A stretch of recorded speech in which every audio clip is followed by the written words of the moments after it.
del vals de Ronnie y un tango de Chacarita.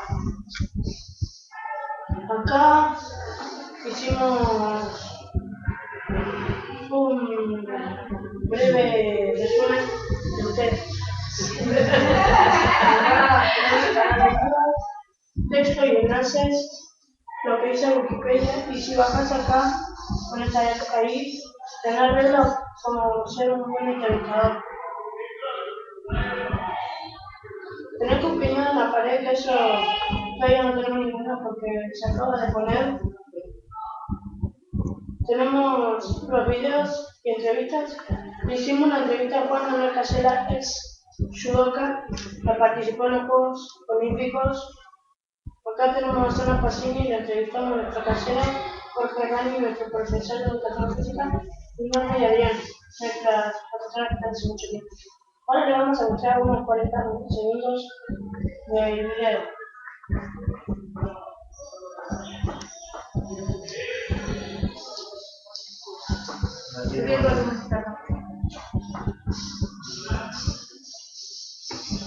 A ver.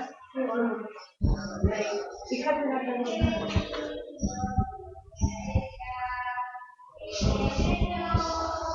¿La escuela salió alguna vez campeona de los torneos del distrito?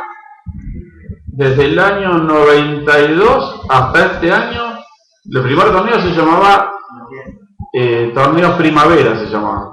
Se jugaba en el Parque Sarmiento. Esa fue la primera vez que fuimos, digamos, toda la capital, porque eran torneos nuevos para ese entonces. Desde el no... Bueno, mi casa, realmente. Bueno, gracias. Bueno, todo lo que trabajamos. Yo estuve, pero no me pusieron. Fue como edición, trabajé. Está muy bien. Hermano, te pedí que te lo diga. Y ese editor, No, está muy bien. Y acá es lo que hace nuestra cosa día a día. seguimos qué canción, Matías. Ah, del Gas Verde. Bueno, es el más top que tenemos acá de todo lo que le mostré. Muy bueno. Muy bueno.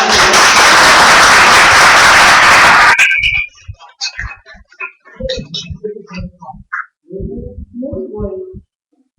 Tienen que estar los nombres de todos, porque aparte están construyendo un documento. ¿Sí? Entonces tiene que estar todos. ¿Qué hago? ¿Empiezo? Bueno, me siento como... Por eso no quiero verme. Bueno, sí, voy a empezar, aunque ustedes ya saben lo que es la historia oral, pero voy a empezar porque me interesó esto del nombre, ¿no? Bueno, primero quiero decirles que estoy muy, muy orgullosa de estar acá, de cuando veo qué se hacen estos trabajos y que no queda solamente en una intención, sino que ya se está haciendo, y creo que de tanto que me pateo el país y conozco un montón de escuelas, me parece que no existe otro proyecto como este que ya se esté llevando a cabo, al menos en la ciudad de Buenos Aires. Así que los felicito. Creo que, bueno, ¿alguien me puede decir qué es la historia oral? Si igual no pongo nota. ¿Sí? O lo digo yo, no sé, pero dale. No importa si se equivocan. ¿Qué es? ¿Qué es? Si ustedes hicieran una entrevista, ¿qué sería la historia oral para ustedes? Claro, ¿quién habla? Bien, ¿y los entrevistan por cualquier cosa o a cualquiera entrevista? No, ¿qué hacen?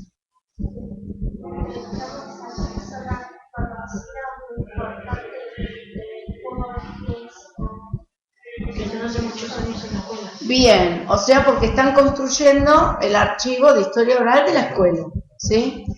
¿Vieron cuando ustedes trabajan alguna fuente escrita, por ejemplo, pongamos un diario, ¿sí? Queremos saber algo que pasó hace unos años y buscamos, por ejemplo, Guerra de Malvinas, sí, que este año se habló mucho de este tema.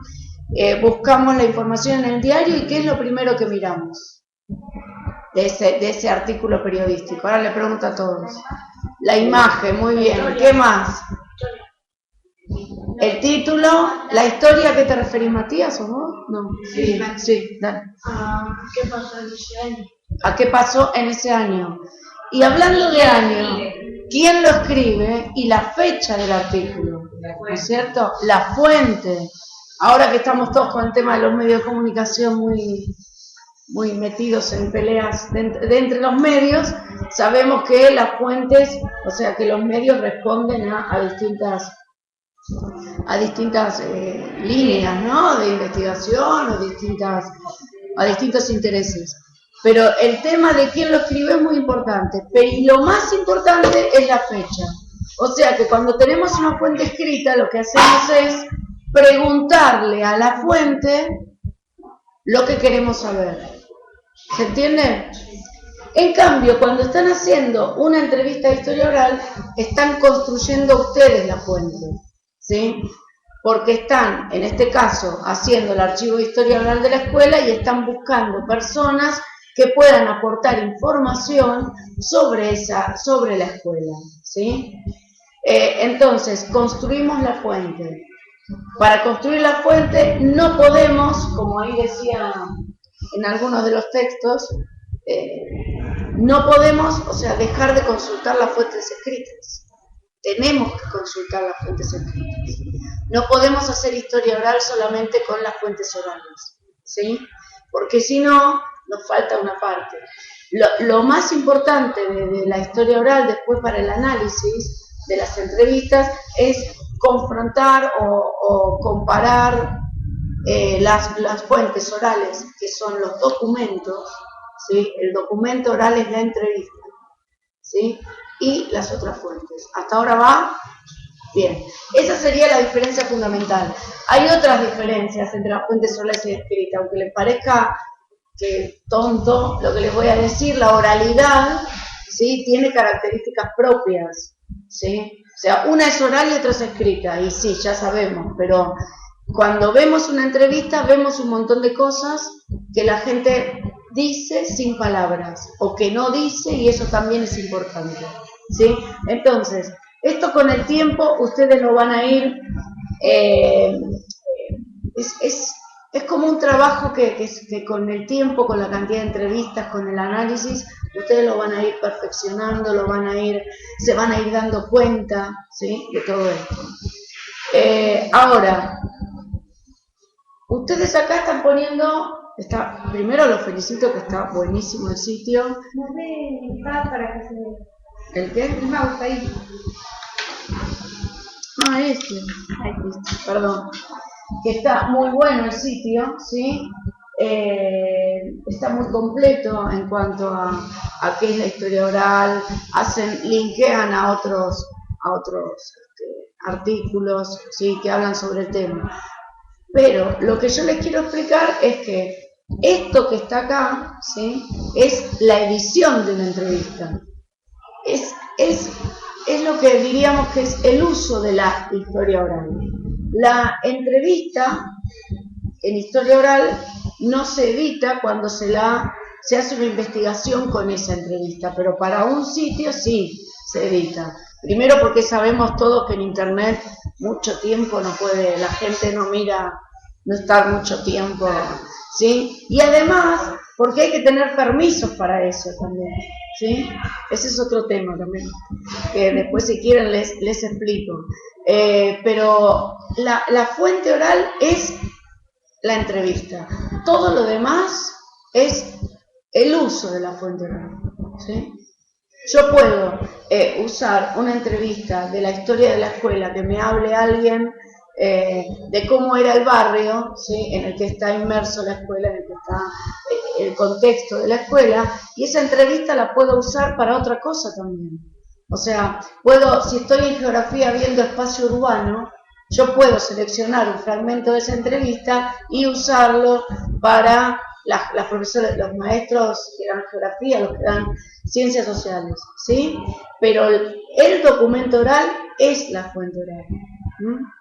Esto es, o sea, está bien hecho esto. Acá no pueden poner una entrevista de 1 hora. En el archivo que coordino yo tengo promedio de entrevista de 2 horas. O sea, el promedio de las entrevistas son 2 horas. Y lo que empezó siendo el archivo de las experiencias migratorias terminó siendo, ahora en este momento hay 12 líneas de investigación dentro del mismo archivo. ¿Por qué? Porque los chicos mismos propusieron otras a partir de sus necesidades, otras líneas para investigar. ¿Con qué grupo la Yo en este momento tengo 180 chicos que están trabajando de manera extracurricular, se quedan fuera de horario, vienen a veces los sábados, cuando hacemos proyectos con otras escuelas, vienen, incluso han trabajado, esto lo cuento por el compromiso que adquieren los chicos con este trabajo. Han trabajado, hicimos un proyecto con Estados Unidos, yo fui a capacitar a la gente allá y después vinieron los chicos acá y se han cambiado las vacaciones para poder trabajar con nosotros. O sea, estas son cosas que yo creo que solo provoca trabajar con este tipo de recursos, porque la historia oral es un recurso, es una metodología, ¿sí? Cuando yo voy y veo que yo soy profesora de historia oral, no. O sea, yo soy profesora de historia y utilizo como metodología la historia oral. Cuando veo en los circuitos académicos historiadores orales, no, ¿sí? Los historiadores orales no existen. O sea, el historiador es el historiador y utiliza, entre muchas de las fuentes que utiliza, las fuentes orales, ¿sí? O sea, que es una metodología. Como tiene las ciencias sociales muchas metodologías para trabajar. Y digamos que ahora la historia oral tiene una metodología propia porque se fue nutriendo de otras disciplinas, de la sociología, de la antropología, del periodismo, de otras disciplinas, pero ahora tiene un cuerpo teórico propio, la historia oral, ¿sí? O sea, yo me formé, yo vengo de la parte de historia, pero como trabajo con otras disciplinas, veo que hay formas diferentes de trabajar, pero todo es oralidad, ¿sí? Ayer vino Ana María Ayúa, ¿ustedes estuvieron? ¿Y qué contó ayer Ana? Le hicimos preguntas. Le hicieron preguntas, ¿y ella qué contaba? Perdonen que les hable mirando más a ellos, pero me pueden. Soy docente ante todo. Antes nos pasamos papelitos, ahora nos pasamos secretas. De la escuela 13 dice que nos estamos viendo. ¡Ay, qué lindo! Bien. Bueno, a ver, ¿qué contaba ella? ¿Ella qué cuenta? ¿Dónde trabajaba? Bien. ¿En quién se inspiró para sus libros? Bien, y en los libros... ¿Cuántos hizo para chicos? Bien, y en los libros ¿qué cuenta ella? O sea, ciencia ficción, terror. O sea, estamos hablando de ficción, ¿sí?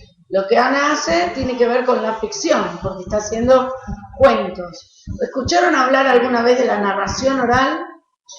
Bueno, una de las cosas que tenemos que siempre tener en cuenta cuando trabajamos con historia oral es que no es lo mismo que la narración oral, ¿sí?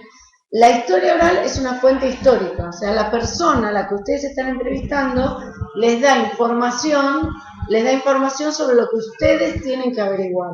Y eso no se lo tienen que olvidar nunca, porque ustedes son los investigadores en ese caso, ¿sí?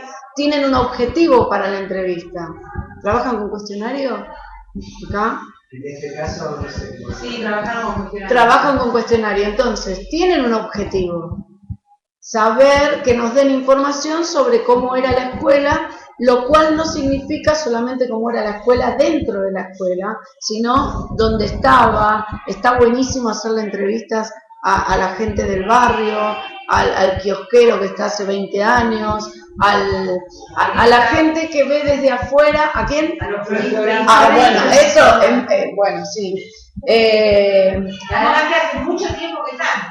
Sí, ¿Y por cómo eso. ven la escuela? Esto es fundamental, porque lo que permite la historia oral es distintas miradas, ¿no? Sobre algo. Yo, por ejemplo, puedo estar con vos en el mismo lugar, ¿sí? en el mismo momento y dentro de un año te cuento las cosas diferentes. Vos lo vivís de una manera y yo de otra. Las experiencias son únicas e irrepetibles. Y esto es lo que nos muestra trabajar con esta metodología. Ahora, si no, hay un historiador, Alessandro Portelli, no es historiador, es lingüista, que hace historia oral, que dice que si hacemos una investigación solo con fuentes orales es incompleta. Y si hacemos solo con fuentes escritas, con el pasado reciente, estamos hablando del pasado reciente, también es incompleta. Y aparte, para los chicos, en el tema de educación, los chicos que trabajan con esto mucho tiempo, pueden después manipular cualquier otro tipo de fuentes. O sea, si pueden construir una fuente oral, después leer un diario y analizar, no se les escapa nada, nada absolutamente, de las fuentes escritas. Analizan todo. Al principio analizan todo en exceso y después le encuentran el equilibrio. Pero es así, como todo. Bien. ¿Qué más? Y la investigación, por ahí a lo mejor, una historia oral te da pie como para seguir otra. Exacto. Por ejemplo, te doy un ejemplo. ¿Por qué le decimos al primer archivo que tenemos nosotros en la escuela, el archivo que yo coordino? Yo coordino un archivo en una escuela, ¿sí? Que tiene 500 entrevistas. Pero el primer archivo era de las experiencias migratorias. ¿Por qué las experiencias migratorias y no la inmigración? Porque, por ejemplo, los chicos se preparaban y se preparan con material escrito, o sea, cuándo vinieron los inmigrantes, de qué países, por qué, bueno, y saben todos los motivos que los libros y las distintas fuentes les pueden dar. Entonces, cuando escuchan a una persona decir, por ejemplo, una persona que sobrevivió, tenemos muchos, ahora no tanto, pero muchos sobrevivientes de la guerra, del holocausto, tenemos muchísimos. Ahora estamos entrevistando los últimos 24, 25 que hay en Buenos Aires. Pero cuando una persona les dice que se fue de su país porque se peleó con su madrastra, entonces se escapó, se tomó el barco y se fue, yo no puedo decir que todos vinieron por lo mismo. ¿Se entiende? O sea, esta es la diferencia. O sea, si el libro me dice que los que vinieron en la Segunda Guerra Mundial, expulsados por las persecuciones, por el hambre, por no tener trabajo y por todas las causas, pero yo encuentro uno en un testimonio que me dice, no, yo me peleé con mi madrastra, me escapé, me subí a un barco y vine. Ya no puedo hablar, tengo que hablar de las experiencias migratorias, porque ya esa sola experiencia me está diciendo que no todos vinieron por lo mismo. ¿Sí? Y esto también es lo que permite trabajar con esta metodología. ¿Se entiende? ¿Me explico? ¿Sí? Sí. Exacto. El tipo de recursos que se puede hacer, porque esto que hablaba, que no solamente lo que se dice, lo que no se dice, sino todo el lenguaje corporal, queda registrado. Exacto. Ustedes tienen la suerte de hacerlo filmado. En la mayoría de los lugares nosotros también lo tenemos filmado, pero todavía en la mayoría de los lugares en los que estoy trabajando, a los que voy a capacitar, es audio. Si es audio, ¿sí? Yo tengo que tener un lápiz y un papel y anotar un montón de cosas. Porque si una persona me dice, yo le pregunto, ¿cómo se sentía usted en la escuela cuando era directora? ¿Sí? Y me contesta, bien. Y no me contesta, bien. O me contesta, bien. O sea, no es lo mismo. Yo tengo que anotar. Se encogió de hombros, su cara me dijo una cosa, ¿sí? Pero cuando es, como ustedes lo están haciendo, es mucho más fácil el análisis de la entrevista, ¿sí? Entonces, por eso no se edita, porque corres el riesgo de cortar algo. Exacto, la entrevista de historia oral no se edita. Para esto sí, para el uso sí, pero para tener un archivo no se edita. ¿Sí? La fuente directa. Es eso, es el documento oral. Aparte, piensen esto, yo estoy escuchando una entrevista ahora, ¿sí? La hice ayer, pero la escucho ahora. Mi interpretación va a ser diferente. O sea, ya de por sí el escuchar ya es una mediación, ya no es lo que la persona me dijo. Entonces, transcribirla, que es necesario transcribirla, menos. Portelli, lo vuelvo a anotar, yo lo quiero mucho, Alessandro, y es italiano, pero es muy, con los ejemplos muy claritos. Él dice que leer una transcripción de una entrevista de historia oral es como leer a Shakespeare en una revista que se llamaba Selecciones, que es una revista chiquita, síntesis, una cosa así muy claro, y aparte muy fantasiosa también, ¿no? Es una revista, por ejemplo, que te sale la cara de un actor, por ejemplo, y todo el análisis es si la cara es perfecta, o sea, imagínate, poner a Shakespeare ahí, ¿no? Entonces, me parece, o sea, ustedes sí están construyendo un archivo, están haciendo uso de lo que tienen, porque está muy bien lo que están haciendo, lo están mostrando. Ahora, para que la gente, para que esta escuela sea referente, ¿saben lo que quiere decir referente? También, ¿no? Bueno, que sea el ejemplo o que sea el lugar, más que ejemplo, referente es el lugar a donde la gente venga a consultar y quiera aprender y poder replicar en sus escuelas esto que ustedes están empezando a hacer, ¿sí? Para eso, para que sea un archivo, la gente tiene que poder consultar las entrevistas enteras, ¿sí? Esto es lo que los muestra y yo puedo usar un fragmento de esa entrevista para una clase, la del señor Caseria de taekwondo era, ¿no? Judoka, perdón. Judoka, papá me está hablando. El judoka, yo lo que hago es, eso lo puedo usar para trabajar en una clase de educación física. O si estoy haciendo una investigación sobre el apoyo del Estado en el deporte en los años 50, por decir, no sé cuántos años tiene, yo puedo usar una parte de esa entrevista. Entonces, más adelante, ahora no, más adelante van a tener que tener una base de datos, ahí propongo la ayuda de nuestra asociación Otras Memorias, después lo hablamos, de los chicos que saben informática, y ahí se van, porque después hay que tener una base de datos. Hay que hacer una base de datos, un tesauro, ¿saben lo que es un tesauro? Con las palabras claves, entonces todo eso facilita el acceso a, bueno, quiero hablar porque la entrevista es de la historia de la escuela, pero yo quiero saber cómo era el barrio en los años 70, ¿sí? Entonces, pongo como palabra clave barrio de Chacarita, ¿sí? Entonces lo pongo. Entonces la gente sabe que en esa entrevista puede encontrar eso, si no, ¿cómo hacen? Tienen que buscar todas las entrevistas. Nosotros utilizamos bases de datos en la biblioteca y eso es lo que te decía, que nos estábamos focalizando en el trabajo técnico. Y se utilizan palabras claves y la idea es que esa base se cargue después en la máquina de los chicos, sí, y que los chicos puedan recuperar. O sea, que dentro de la documentación que van a recuperar de la escuela va a estar un editorial y todo. Bien. Sigue el mismo proceso que cualquier otro material o documento. Es lo mismo, y las bibliotecas es el mejor lugar para mí para trabajar el tema de la historia oral.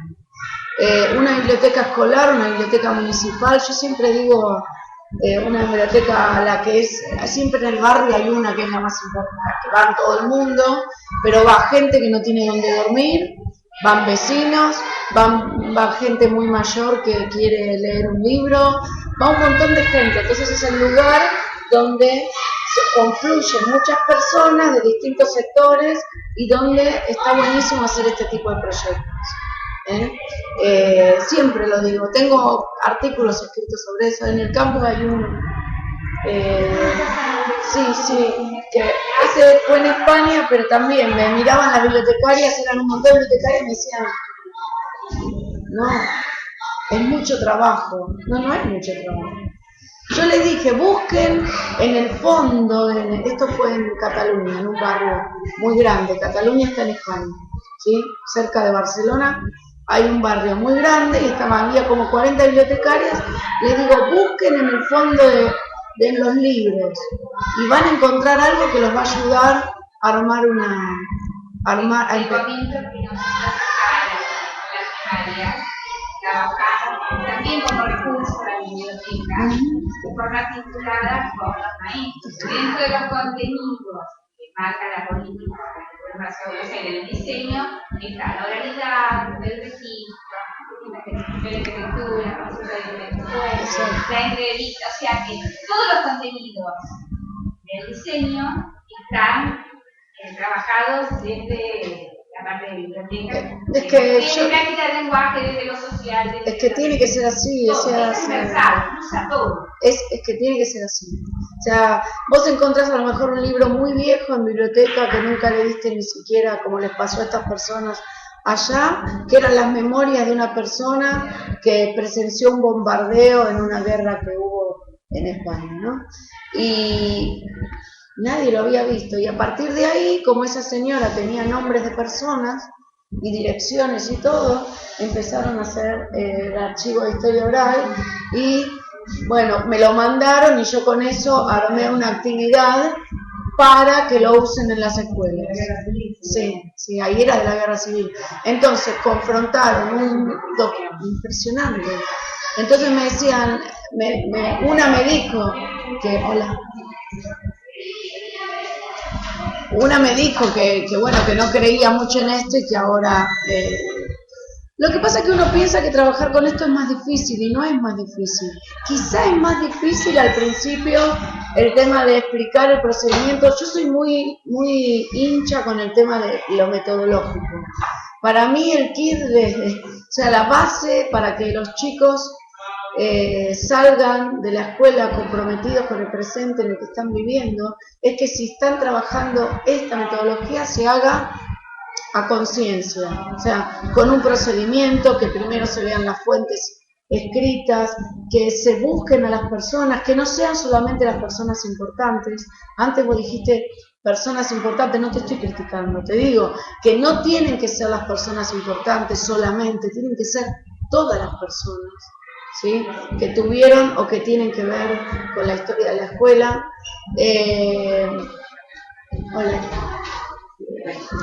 Y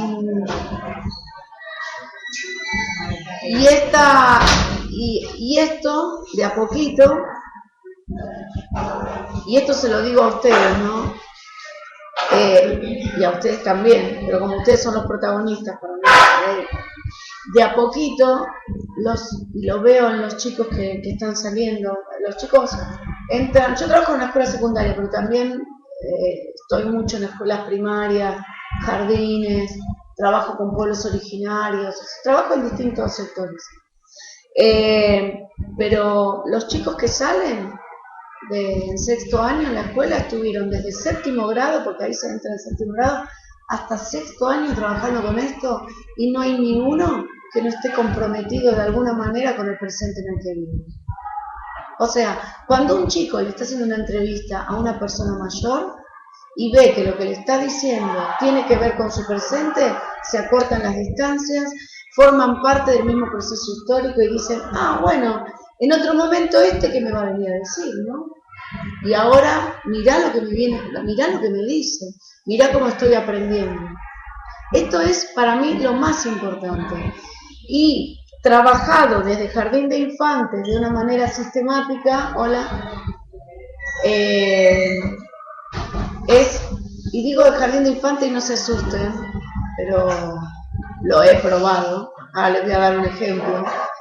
Y a Brian le voy a mandar, o voy a pasar por acá, o te veo, no sé, el DVD que hice, 2 DVDs que hice para material de consulta para los profesores, para que los puedan usar directamente. Y uno con un artículo, el artículo se los puedo mandar por internet, tengo un script yo donde estoy subiendo un montón de cosas, así que para que la gente lo pueda leer sin tener que comprarlo. Hay cosas que puedo y hay cosas que no. Pero yo les cuento una cosa, estaban Los Toldos, una escuela nada que ver con esta, una escuela pública, calles de tierra, y eran todos chicos de 4 y 5 años.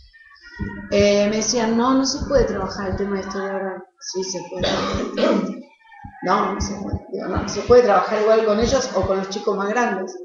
Entonces, lo primero que hice fue preguntarles qué es la historia. Y los chicos dijeron, un cuento. ¿Viste que hablan todos? Entonces, me quedé con eso y dije, bueno, vamos a hacer una pregunta. No pueden hacer tantas preguntas. Estaban los abuelos, algunos abuelos, padres, chicos carenciados, chicos que viven en la escuela. Había un chico que se estaba quedando ciego. Y entonces les dije que le pregunten a los maestros. Tengo una foto en una de mis grupos, porque los chicos se te tiran encima, los chiquitos, a los que por ejemplo me encanta. Se te tiran encima, entonces estaban las maestras siendo entrevistadas de dónde vinieron sus abuelos. Era una sola pregunta, ¿sí? Y cómo venían a la escuela, porque eran todos de la misma zona. Cuando termina eso, que lo tuve que dividir en dos, primero una pregunta y después la otra, esto es lo que uno tiene que tener en cuenta, nada más. Uno de los chicos, el que se estaba quedando ciego, se levanta, agarra el micrófono y dice, yo quiero hablar, 5 años. Entonces, obvio que no habló como estoy hablando yo, pero dijo esto, hay que hablar con el intendente. Y le dijimos, ¿por qué? Porque mi abuelo y mi papá les pasa lo mismo que a mí. Cuando llueve no pueden venir a la escuela. Que no me digan que no se puede trabajar con fuentes orales. Estaba el chofer del intendente escuchando que era lo mismo que el intendente. Entonces, se quedó así y salimos de ahí. Ahora tienen un archivo de historia oral que hicieron los chicos chiquitos.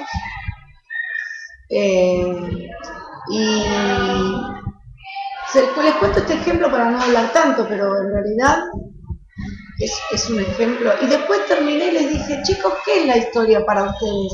¿Un cuento? No, me dijeron. No pude preguntar por qué, no, pero dijeron no.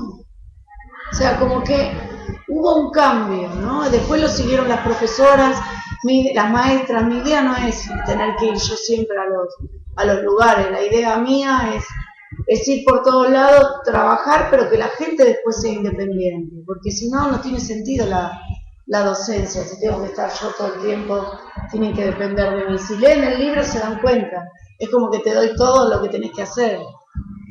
Esa es la idea. ¿Qué fue lo que más les gustó de empezar a hacer este trabajo? Bien, ¿por qué?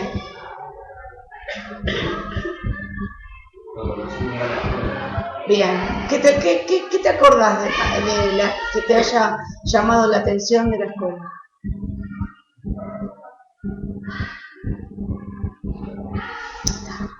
¿Qué conociste más de la escuela? ¿Cami? ¿Vos? ¿Lara? Estoy bien con los nombres, ¿no? Muy bien. ¿Qué? ¿Entrevistas por qué, Matías? ¿Qué te pasaba cuando estabas entrevistando? ¿Qué? ¿Nada? Sí. Entonces no, si te gustó. A ver. Yo no conocía nada no sabía que era yo y para mí era todo el carácter y todo, era todo lo mismo que estamos a Yudoka y después te das cuenta que es lo mismo. Que yo antes para mí era todo lo mismo. Muy bien. Bien, eso es un aprendizaje. Y cuando están hablándole a la persona, ¿no? Siente que están aprendiendo en el momento, ¿sí? Bien. ¿Y cómo ven cómo reacciona la persona entrevistada? Bien. Bien, ¿no? ¿Se sienten igual ustedes antes de empezar o terminar una entrevista? ¿Igual? No, A ver, ¿por qué no? porque cuando empezamos estamos nerviosos de Ay, empezar a entrevistar ay. a las personas y cuando Muy bien. terminamos estamos más relajados. No lo puedo- porque ya les preguntamos. Bien, entonces, eso es lo que quería, por eso ustedes piensen que cuando uno empieza una entrevista tiene que saber los datos de la persona a la que va a entrevistar tiene que tener la autorización. Para hacerlo bien, hagámoslo bien desde el principio, ¿no? Digamos, la autorización de la persona, aunque sea que me va a hablar de judo y no pasa nada, yo después, si no, no puedo subir esto a internet, ¿sí? Y si una persona me está hablando de una tercera persona y no tengo la firma de esa tercera persona, le hago un clic, ¿sí? Un pin y no la nombro, ¿sí? El tema del derecho de autor de los libros es exactamente igual a lo de las entrevistas. A veces uno piensa, bueno, pero ¿qué va a pasar si me está hablando de la historia de la escuela? Pero si vamos a hacer un archivo que está bien, lo hacemos bien desde el principio, ¿sí? Con la autorización. Yo si quieren les mando hablé con un abogado, ¿cómo se llama? El archivo, el modelo. Claro, pero ahora lo tengo más completo, porque hablé con un abogado. A veces es interesante hablar con abogados que no entienden nada de esto y no les interesa esto. Entonces te dicen, no, bueno, pero no pongas solamente que es para una exposición o motivos educativos. Poné que lo vas a poner en una página web. O sea, como establecer todo, por la duda, igual no pasa nada, ¿sí? En el caso, ¿saben dónde sí me está pasando? Que viene gente y me dice, tergiversaron mis testimonios, ¿no? Yo tengo una asociación que tiene 650 personas, que se llama Otras Memorias. Y hay muchos expresos políticos que estuvieron en la dictadura, ¿sí? Como presos políticos. Y durante los 90 se escribieron muchas cosas. En los 90, y haciendo entrevistas a estos expresos políticos. Lo que pasaba en el 90 en el país era muy diferente a lo que pasa ahora. Entonces, el contexto o lo que está viviendo la persona en el momento influye en lo que te cuenta, ¿sí? Entonces, esta gente que mira ahora esas entrevistas escritas, porque aparte las mira escritas, lee, ¿sí? No, se enoja, porque ahora el contexto es diferente y muchos de ellos están trabajando en espacios para la memoria. Entonces, hay que tener un respeto al entrevistado, que ustedes lo van a tener, los chicos lo tienen, pero primero que todo, pero que en un montón de lugares no se tienen. Le tenemos que devolver al entrevistado lo que el entrevistado nos da. Pero al editar también hay que tener ese cuidado. Exacto. Sí. Pero con una firma de que acepta que esto lo pongas en el sitio y que lo pongas, ya está, nadie te dice que no. Yo no tuve, en uno de la línea de investigación que es bastante jorobada, que es la de Malvinas y dictadura, todo eso, nadie me dijo que no. Y si me dicen que no, me dicen, bueno, que esto no aparezca. Lo que hago sí es darle el DVD con la entrevista. Y si lo mira y ve que no, y tiene todo el derecho a decirlo. Ahora, nosotros en Argentina estamos años luz de otros países. Yo que trabajo mucho en España, no se pueden consultar ni los archivos. Hay archivos que no se pueden consultar. Ahora, hay que esperar 50 años, y si se le ocurre... Sí. Sí. Yo estoy haciendo un proyecto que empecé con correo electrónico. Después a ustedes que son les voy a mandar, ¿no? Pero a mí me fascina. El campo virtual lo hice yo y no entiendo. Perdonen, a lo mejor no les gusta, pero nadie me lo explicó y me senté y lo hice. Así se aprende. Y después vino Telam y me hizo una nota. Y digo, uy, los de la escuela se van a... Los de Conectar Igualdad, porque no se las hicieron a ellos. Es una escuela informática. Entonces me dicen, no, está bien, Laura, está bueno. Pero no es que sé nada. O sea, por el correo electrónico empezamos un proyecto solo por el correo electrónico, con otro país. Ahora lo estamos haciendo con provincias. Y a la semana que viene empezamos con Andalucía, que es el sur de España. Pero lo vamos a hacer con una videoconferencia. Antes la videoconferencia era un lío, ahora tenemos el Skype, es mucho más fácil. ¿Sí? Ahora podemos hacerle entrevistas a personas que están en otros países. Antes no se podía, era chatear. El tema era muy difícil encontrar un tema en común, porque la idea era trabajar con el mismo cuestionario. Entonces, como la dictadura... ¿Desde la escuela o desde la fundación? Lo hice desde la escuela, lo hice desde los chicos de la escuela y yo. La escuela es como que yo soy muy independiente dentro de la escuela. La escuela ahora está dándole mucha importancia a este archivo porque, bueno, Cuando hablas de la escuela técnica ahora. Sí, que es una escuela que me permite a mí trabajar de esta manera. Pero como es una escuela técnica, toda esta parte a lo mejor no la tenían tanto en cuenta como ahora. Ahora es, digamos, un motivo de la escuela, está muy contenta con este proyecto. ¿Sí? Hace 20 años que está el proyecto. O sea, y me da la libertad de trabajarlo de la manera que yo me parece que hay que trabajarlo. Pero influyó mucho también la difusión en el exterior. O sea, a mí me llamaban de afuera y yo iba, no por la escuela, y eso influyó. Y este proyecto que empezamos por correo electrónico, yo conocí al profesor en Pamplona, fui a dar un curso allá, lo conozco, no tenía ni idea de la historia oral. Cuando vuelvo, recibo un mail de él. Y le digo, ¿por qué no hacemos algo juntos? Y no, bueno. Entonces, en España hubo una dictadura que duró 40 años más o menos, y terminó en el año 75.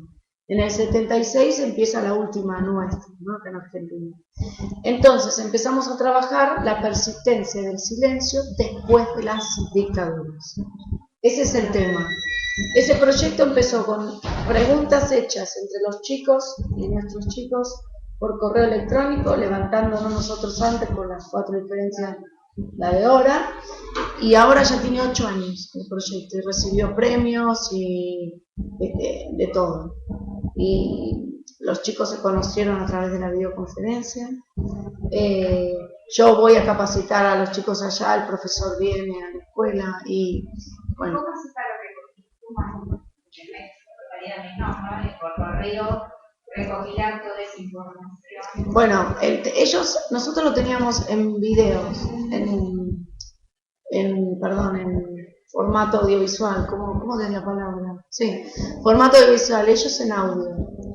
No tenían la posibilidad de tenerlo, no tenían cámara en ese momento. Entonces me mandaban los archivos, lo pasaban a un CD y me lo mandaban. Y nosotros se lo mandábamos a ellos. Las preguntas eran iguales. Exactamente iguales, pero con preguntas que tenían que ver con la realidad española y ellos con preguntas que tenían que ver con la realidad argentina, entonces aprendíamos de los dos. O sea, los chicos sabían que no podían preguntar del servicio social porque nosotros no lo teníamos, ¿no? O que no podían preguntar un montón de cosas, pero ese no preguntar era resultado de un aprendizaje de lo que era la historia de España en ese momento. Y a ellos les pasó exactamente lo mismo. O sea que cuando lo pensamos el título, yo le dije, ¿por qué no hacemos un trabajo que tenga en sí mismo una línea de investigación? Porque si piensan la persistencia del silencio después de la dictadura, yo ya estoy diciendo que persiste el silencio. Allá más que acá. Acá se hablan de un montón de cosas. El tema de la represión sexual y todo eso es impresionante allá, en la dictadura. Nosotros no tenemos tanto eso. Así que bueno, ahora estamos trabajando con ciencias naturales en un proyecto también de educación sexual a partir de entrevista de historia oral, donde no preguntamos nada del tema. Pero como la sexualidad nos atraviesa a todos, en todo, cómo nos sentamos.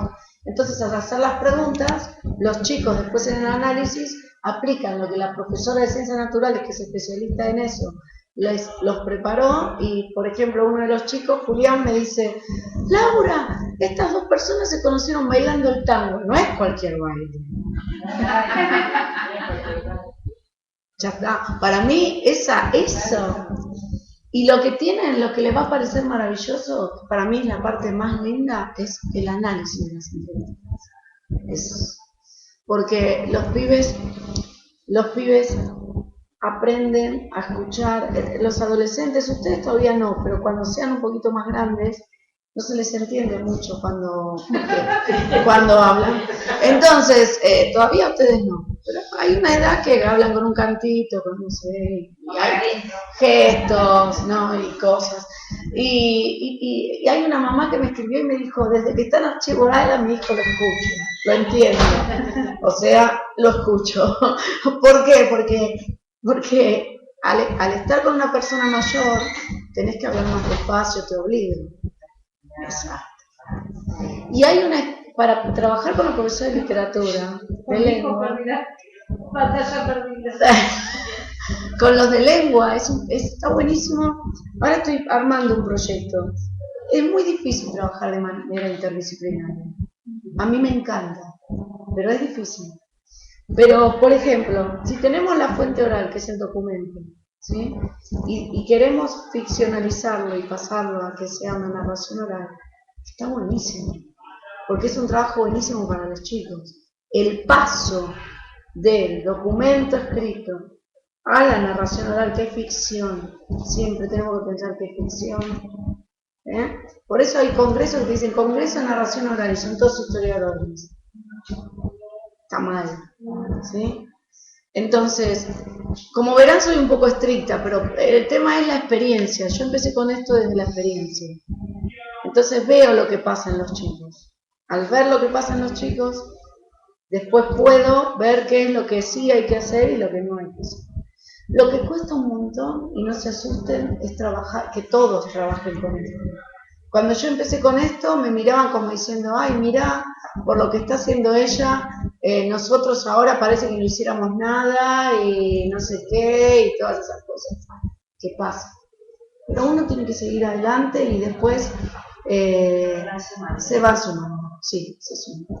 Pero se los digo porque es el miedo que todos tenemos, ¿no? A que estamos expuestos, estamos siempre así y no... Y en la dinámica de los grupos con los que trabajas, porque de repente uno tiene un grupo de alumnos donde tenés un jefe de edición, un pibe que le gusta mucho el tema de se engancha con la tecnología, otras que son más lanzadas y se atreven a preguntar, pero digamos, a veces enganchar a 30 chicos en un proyecto de este tipo, ¿no? Cuando tu recurso y tus contenidos vos los mediatizás por esta modalidad de trabajo, ¿se te complica o...? Lo que pasa es que yo lo que hago es, doy un curso de 12 mediodías, porque no tienen horarios ellos, no tienen mucho horario. 12 mediodías, pueden venir con la comida, ese día se traen la vianda. Convoco a los chicos de primero a sexto año, no. Es como un taller aparte. Es un taller aparte. Sí, en otros lados lo planteo como curricular, como obligatorio. Por ejemplo, el profesor de Cataluña, con el que estamos haciendo este trabajo, lo plantea como obligatorio, y no son los mismos resultados. Entonces les doy un curso de 12 en el que primero trabajo con las fuentes escritas sobre los temas que trabajamos y después trabajo con lo que es la metodología de historia oral en sí mismo.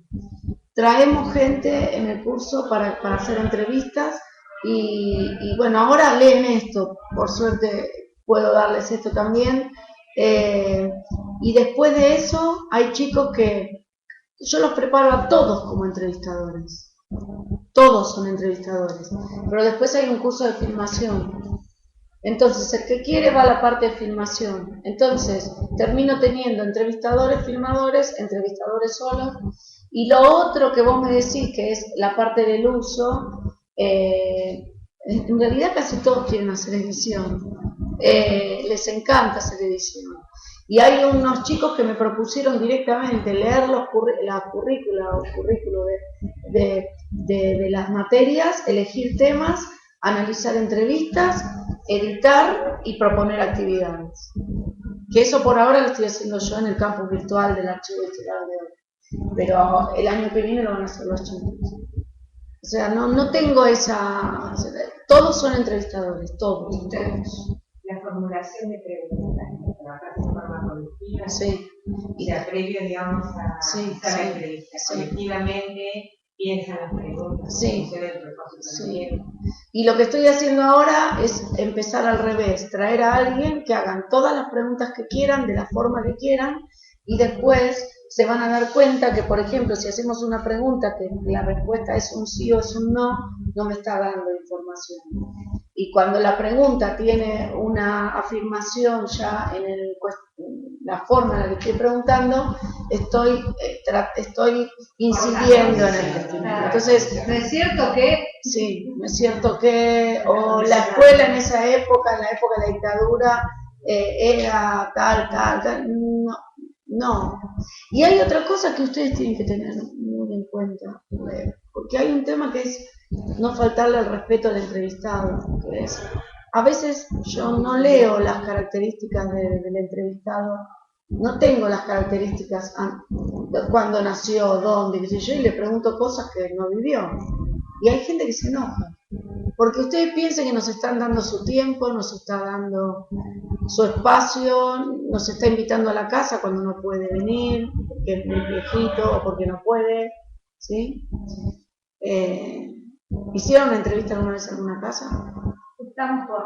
Bien.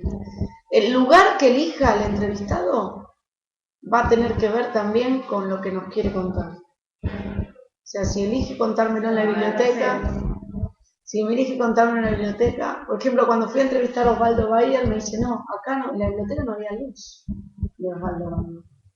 Y tuve que entrevistar en la biblioteca a Osvaldo Bayer. Él quería ahí, o Galeano, ellos quieren ahí. Galeano quería en un bar. Pero igual no lo entrevisté, no quise. Fue tanta la emoción que tuve de estar con él que no quise que nadie se entere lo que habló. Eso es mío.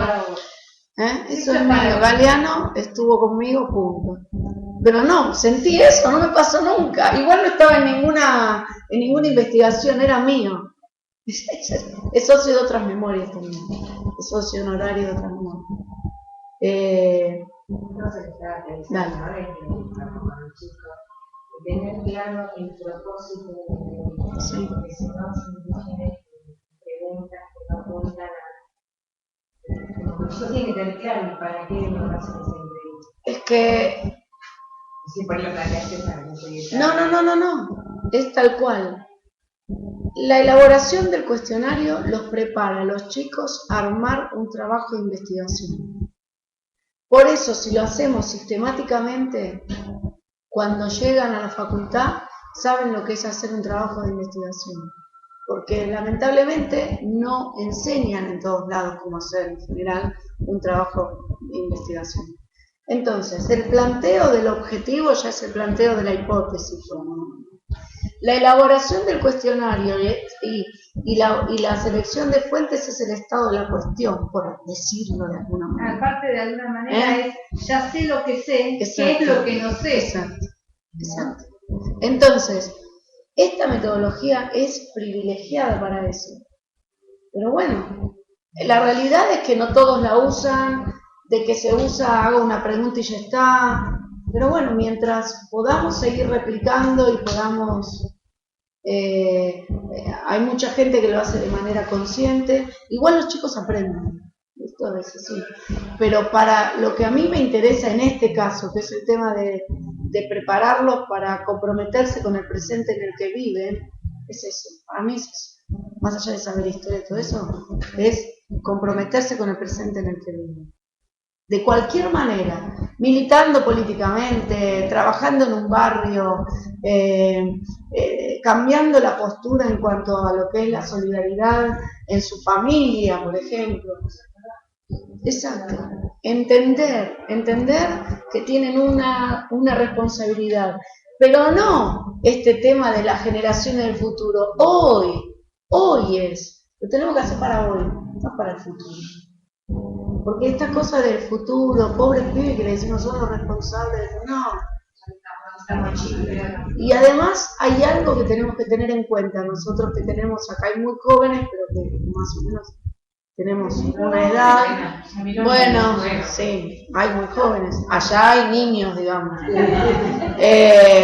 Nosotros tenemos una responsabilidad. Nosotros tenemos que romper el silencio que tenemos con nuestros hijos. Tenemos esa obligación. Así como yo ahora me doy cuenta, tendría que haber roto el silencio preguntándole a mis padres que no hablaban nada. O sea, somos responsables del silencio. Yo me siento responsable del silencio de mis padres ahora. Cuando era chica no, pero si formamos a los pibes de otra manera, van a preguntarnos a nosotros, como hace mi hijo y me pregunta todo el tiempo a mí. Ahora, pero somos responsables también del silencio de nuestros hijos y de nuestros alumnos. Yo creo que tenemos una responsabilidad social muy importante, más allá de la historia. Y creo que las nuevas, no se llaman más nuevas tecnologías, que las TIC nos ayudan muchísimo a eso. Sí, digamos, si yo pude escuchar al papá de la maestra de inglés contándome eso, también puedo escuchar a mi propio abuelo. Exacto. ¿No? Bueno, que pasó de largo y por suerte lo saludé, pero digamos, tendrá algo para contarme. Tiene mucho para contar. Y ese abuelo pasa a ser un referente inmediatamente. Lo sé porque hace 17 años estoy trabajando con Arqueo.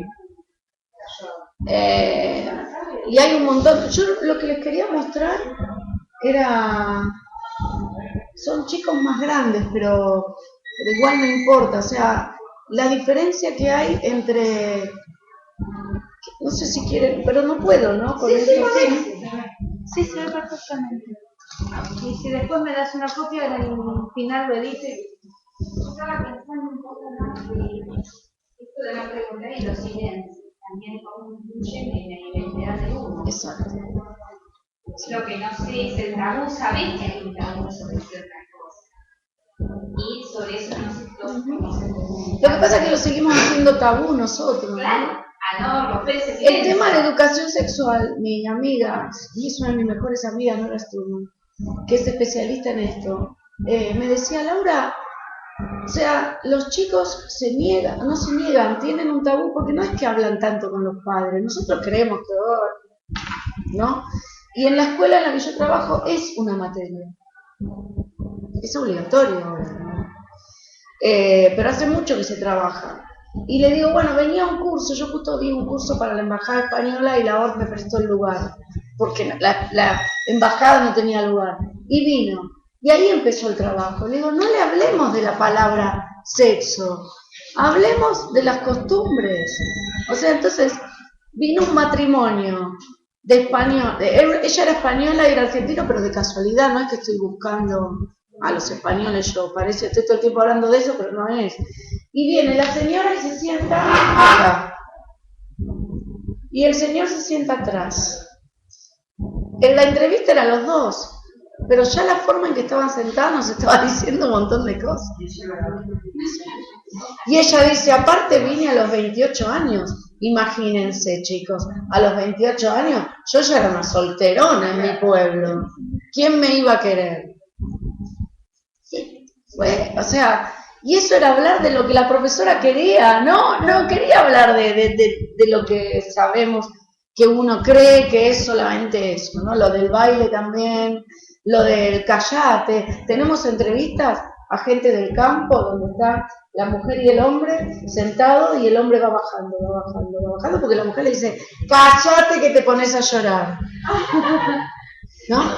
Pero está la persona, está ahí y está escuchando y se le caen las lágrimas y eso me va mostrando también qué pasa, ¿no? Con las familias matriarcales y eso también tiene que ver con la educación sexual. El tema es que todo lo metemos para un lado y no es. Bueno, miren, esta entrevista formó parte de una de las entrevistas que llevé a Estados Unidos. Estábamos estudiando otro tema, otra línea de investigación, que era el tema de la inmigración judía en la Argentina. En Estados Unidos estaban estudiando las minorías religiosas. Una exalumna mía se fue con una beca a la Universidad de Dickinson, la veo en Guadalajara, que está presentando un trabajo y yo estaba ahí. ¿Sabes la emoción? Ella estaba en archivo oral, o sea, lo mejor que te puede pasar en la vida. Pero aunque no lo crean, hay docentes que no les gusta eso. Compañeros me dicen, ¿qué se cree? No, es lo mejor que te puede pasar en la vida. Hablé con la profesora, armamos un proyecto. Dice, estamos estudiando minorías religiosas. Bueno, ¿cuál es la minoría religiosa acá en Argentina que tiene mucha presencia? Y aparte quería trabajar el tema de la colonización la colonización judía. Es un tema muy interesante, porque armaron las cooperativas, ¿sabes? Bueno, entonces ellos lo trabajaban, los Estados Unidos son los creadores de la historia oral, ¿sí? Pero lo trabajan, el concepto de historia oral viene de ahí, pero lo trabajan más puntualmente y más de una manera más efectista. Te ponen una mujer contando cómo era el campo de concentración en Eslovenia, ay, no me sale la... Sí, hace poco, en la Eslovenia era, sí, en Eslovenia, en toda esa zona, 5 minutos y ya está. Es más, es como más efectista y como ves, estamos haciendo algo por la humanidad. Muy, yo no estoy de acuerdo. Yo cuando llegué, mirá que estaba mi alumna ahí y discutía con ellos y yo llego y le digo, ¿con qué trabajaron los chicos? Yo les mandé entrevista a la colonización judía. ¿Con qué trabajaron los chicos? Con las transcripciones. ¿Y por qué no con las entrevistas si las mandamos subtituladas, transcritas? Y dicen, ¿por qué no? Porque era muy largo. Claro, no sabían nada. Cuando yo les empecé a explicar, no sabían absolutamente nada. Entonces, cuando vinieron a la Argentina, hicieron las entrevistas de 2 horas y los profesores se estaban muriendo porque decían, ¿y después cómo la transcribimos? Bueno, cuando yo llegué, el tema era, hagan una entrevista de 10 minutos porque después es un lío transcribirlos. Bueno, entonces, y ojo con el tema de los subtítulos, porque cuando uno manda a gente a un laboratorio, ¿cómo se dice? Te ponen así, cortito. Y uno de los chicos me dice, esa persona no está diciendo eso, no entendía una palabra en castellano, pero se dio cuenta. Entonces lo tuve que transcribir yo con la ayuda de la gente audiovisuales de OR, que es maravillosa, ¿sí? Transcribir, o sea, palabra textual. Textual. Entonces, guardé una parte, ahora lo que estoy haciendo, pero es más para mi investigación, estoy guardando la primera parte antes de la entrevista, que está buenísimo para que ustedes lo vean. Entonces, Magalí, una chica que ahora se está por recibir, acá estaba en 7º grado, la chiquita, le hace una entrevista al abuelo. El abuelo es hijo de inmigrantes y estuvo en la colonia de Moisés Villa, en Santa Fe, muy bien, en Santa Fe, muy bien, parece como si fuera... Moisés Villa, hay un montón ahí en Entre Ríos y todo. Pero este era de Moisés Villa y la nena tenía al abuelo, a los 2 abuelos de Moisés Villa. Habían nacido el mismo año y vivían en el mismo lugar, no se conocían y terminaron siendo. Mira que lo que quiero mostrar es esta primera parte. Solo la primera parte que discute ella con el abuelo. O sea, los 2 abuelos, Moisés Villa, ¿sí? Terminaron siendo consuegros. Y esta, la nieta, que está conmigo en archivo oral desde 7º grado, ahora se recibe y la voy a hacer entrar a trabajar en la escuela. Ya se lo dije a la escuela, ustedes tienen que tener gente trabajando así en el archivo. O sea, yo sola no puedo y aparte no soy inmortal y aparte el legado, digamos, tiene que quedar, no legado mío, sino tienen que ser ellos, que voy a estar toda la vida yo. Estos son los 2 abuelos, el abuelo materno y el abuelo paterno. Sí, vivieron ahí, no se conocieron y los hijos no, los nietos se casaron y resultó ser, esta es la bisnieta. Esta es la bisnieta. Pero igual le dice Seide, o sea, abuelo, quiere decir en yiddish. ¿Eh? No, pero no se conocieron. Sí. Bueno, vamos a ponerlo desde el... Bueno, ahora está la soja. Ah, pensé girasol que dijiste. Escucha, a ver, lo tengo que subir, ¿no? Pero espera que lo pongo otra vez. Lo de inglés no lo miren, lo tuve que hacer.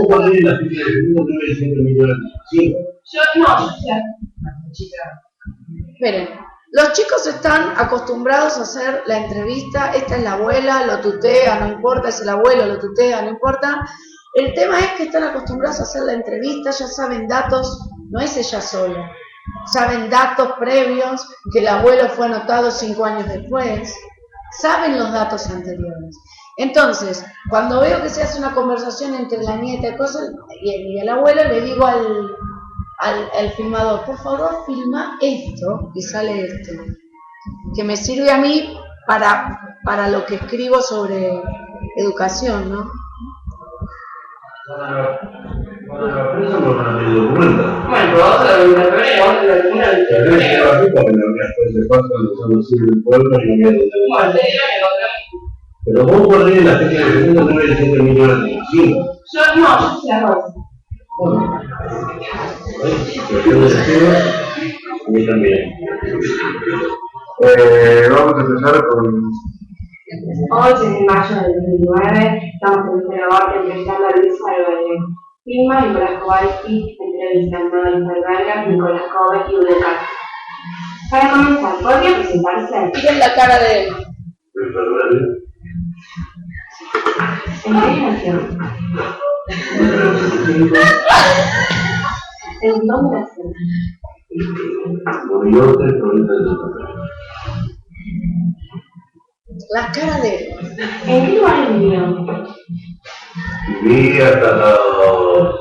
Bueno, Morigote es en el pueblo, nosotros realmente vivimos en el campo, a 5 kilómetros del pueblo. Y eran todos caminos de tierra, que se iba al pueblo a caballo, o se iba en un sulky o en una chata, era el único medio de locomoción que conocían. El pueblo tenía 5 cuadras de largo por 2 de ancho. La mayoría de la gente eran los que vivieron los primeros barcos, algunos consiguió la ley de migraciones, que me parece que fue en 1884, y vivían muy mal en Europa, en Roma, incluso en todos lados, gente que no tenía trabajo. Me contaron que en Argentina hay un país, es América, la gente junta plata con la pala, todos querían volver a Rica, se venían para acá. Pero, como no tenían idioma, no conocían todo, hay una historia anterior a la inmigración judía con la ley Peña. Es de que... Paren. Ahí va, por eso lo estoy poniendo. Primero, ¿vieron? Si yo no veo antes eso y le veo la cara a él cuando empieza, ¿qué pienso? Si yo no escucho que está enojada y no sabes por qué, o sea, en realidad la chica está diciendo no, pero yo le dije al chico que grabe esa parte. En general no estoy yo, ellos tienen independencia, todo, sí, ya. Pero ahora sí me estoy quedando porque desde que vi estas cosas a mí me sirven para lo que pasa, ¿no? Yo miro la entrevista y la pongo desde acá y digo, este hombre no tiene mucha ganas de hablar, no tiene... Ahora, la chica tiene reincorporado su papel de investigadora directamente, de entrevistadora, pero que el tipo se quería sacar años, digamos, en la entrevista. Dice, no, porque tenía el papel, yo puse los dos. Yo puse el año que te anotaron y el año en el que naciste. Y el otro tema es, como estamos construyendo un documento, ¿sí? Tiene que estar la fecha, tiene que ser como un diario, como lo que dijimos en el diario, hoy está el día, estamos en tal lugar, los entrevistadores somos tal, entrevistamos a tal y, exacto, filma tal, todo, porque esto después lo ve otro, ¿sí? Además de que estamos construyendo un documento, uno lo ve otro y no es lo mismo saber que esto lo hicieron en el 2005, 2006 y no ahora, ¿sí? Con las entrevistas de la inmigración judía después del atentado a la AMIA, yo nunca me voy a olvidar de eso. Hasta el atentado a la AMIA, ese mismo año, ahora ya no, pero el mismo año que fue en 1994, la gente decía que Argentina era el país más maravilloso que había antes del atentado y que no había racismo. Después del atentado en agosto, la gente los mismos inmigrantes dicen, país más antisemita. O sea, si yo no analizo que el contexto presente de ese agosto del 95 tuvo que ver con eso, me estoy quedando, digo, ¿pero por qué? Por eso es tan necesario analizar el contexto de la persona, del momento. ¿Entienden? Bueno, entonces, otra cosa que pasa acá, ley Sáenz Peña. Ley Sáenz Peña. ¿Qué pasa acá con la ley Sáenz Peña? ¿Puedo yo decirle, usted se equivocó, la ley Sáenz Peña de 1912? Eso lo tengo que saber yo. Si no lo sé, ahí hay un error, porque si yo estoy analizando esta franja etaria, digamos, esta gente, este proceso, tengo que saber algunas cosas de Argentina. No la ley Sáenz Peña, porque habla de educación, pero bueno, pero ojo que en las colonias hubo mucho, lo primero que hacían era fundar una biblioteca, ¿no? O sea, en las colonias hay toda una historia educativa muy, muy importante de Argentina. Inclusive los inmigrantes que venían, no de Polonia o de Rusia, que no sabían el idioma, sino que venían, como vinieron mis abuelos, de Marruecos, que hablaban el español antiguo, le enseñaron a esta gente a hablar el castellano. Pero nadie lo dice, porque la historia judía acá está escrita por la otra parte. Pero gente que vino hablando español antiguo les enseñaba a hablar en las colonias a ellos. O sea, claro, mis abuelos vinieron de Lima y hablaban bueno, las plagas, el meollo. Exacto. Mi abuela me decía, vinisteis, vosotros. Vosotros. Bueno, pero eso no lo dice nadie. Mi abuelo estaba en un conventillo y cuando salió a la escuela sabía hablar italiano, no castellano. Claro, ahí está. Ahí está. Lo llamaban el Tano, y era polaco, pero pasa que hablaba polaco con los padres, italiano en el patio del conventillo. Cuando fue a la escuela no sabía. Qué bárbaro. Ahora, Mi suegro se llamaba Gioconda Rosenblit. Rosenblit. Gioconda, porque la anotó la vecina. Claro. Rosenblit es una preciosa. Pero mandaron a la vecina italiana a hacer el trámite y Rebeca me pusieron a mí. Bueno, pero esos testimonios son impresionantes. Entonces acá hay varios errores, entre comillas, digamos. La chica, la verdad, estaba en séptimo, no pensó que le iba a hablar de la ley Sáenz Peña, no miró eso y ni se dio cuenta. Ahora mezcla 1884, porque está mezclando roles, claro. Pero iba a hablar ahora de toda una cosa que ni él ni vivió, de la gente. O sea, eso también lo tenemos que ver. Él dice, hay una historia.